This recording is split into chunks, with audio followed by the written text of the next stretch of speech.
صل على سيدنا نبينا مولانا محمد وسلم الصلاة والسلام عليك يا رسول الله صلی اللہ تعالی علیہ وسلم۔ آج کا موضوع سخن ہے سیاہ بال۔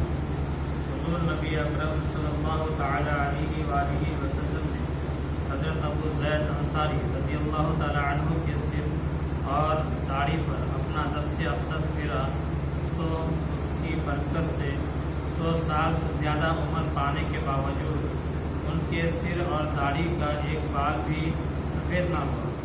یہ آپ بیتی وہ خود ان الفاظ میں بیان کرتے ہیں: قال علی رسول اللہ صلی اللہ تعالی علیہ وسلم اذن منی فمسح بیدہ علی رأسہ ولحیتہ قال ثم قال اللہم جملہ وادم جمالہ قال فلقد بلغ بضع ومئۃ سنۃ وما فی رأسہ ولحیتہ بیاض الا نبض یسیر ولقد کان منبسط الوجہ ولم ينقبض وجہہ حتی مات۔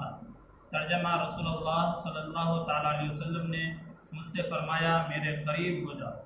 وہ بیان کرتے ہیں کہ حضور صلی اللہ تعالیٰ علیہ وآلہ وسلم نے ان کے سر اور داڑھی پر اپنا دست مبارک پھیرا اور دعا کی: الہی اسے زینت بخش اور اس کے حسن و جمال کو ہمیشہ باقی رکھ۔ سبحان اللہ۔ راوی کہتے ہیں کہ انہوں نے 100 سال سے زیادہ عمر پائی لیکن ان کے سر اور داڑھی کے بال سفید نہیں ہوئے۔ سبحان اللہ۔ ان کا چہرہ صاف اور روشن رہا اور آخری دم تک ایک ذرہ بھر شکن بھی ان کے چہرے پر نمودار نہ ہو۔ سبحان اللہ۔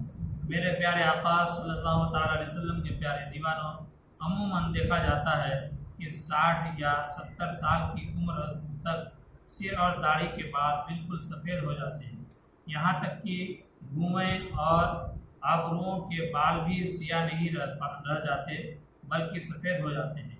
حضور رحمت عالم صلی اللہ تعالیٰ علیہ وسلم کے دست مبارک کی برکت دیکھیے کہ آپ نے حضرت ابو زید انصاری رضی اللہ تعالیٰ عنہ کے سر اور داڑھی پر دست مبارک پھیر دیا تو اس کی برکت سے 100 سال سے زیادہ عمر ہونے کے باوجود آپ کے سر اور داڑھی کے بال سیاہ رہے، سفید نہیں ہوئے۔ حضور رحمت عالم صلی اللہ تعالیٰ علیہ وسلم نے آپ کے لیے حسن و جمال کی دعا فرمائی تھی۔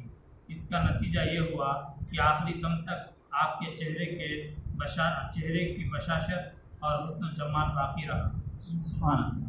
یہ حضور نبی کریم علیہ الصلوۃ والتسلیم کے معجزہ کے طور پر حضور صلی اللہ علیہ وسلم نے حضرت ابو زید انصاری رضی اللہ تعالیٰ عنہ کے سر اور داڑھی پر اپنے دست اقدس کو پھیرا۔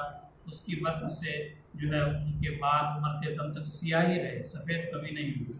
اور حضور صلی اللہ علیہ وسلم نے ساتھ ہی ساتھ ان کے لیے برکت کی اور حسن و جمال کی دعا فرمائی تو ان کے چہرے پر ہمیشہ بشاشت رہی، یہاں تک کہ ان کی حسن و جمال باقی رہا اور ان کے آخری دم تک ان کے چہرے پر کبھی کوئی شکن نہیں ہوئی۔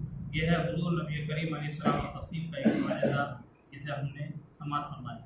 لہٰذا رب کی بارگاہ میں دعا ہے کہ کہنے اور سننے سے زیادہ عمل کی توفیق عطا فرمائے۔ بالخصوص حضور نبی کریم علیہ السلام و تسلیم کی زیارت سے ہم تمام حضرات کے خواب میں شرف سے مشرف عطا فرمائے۔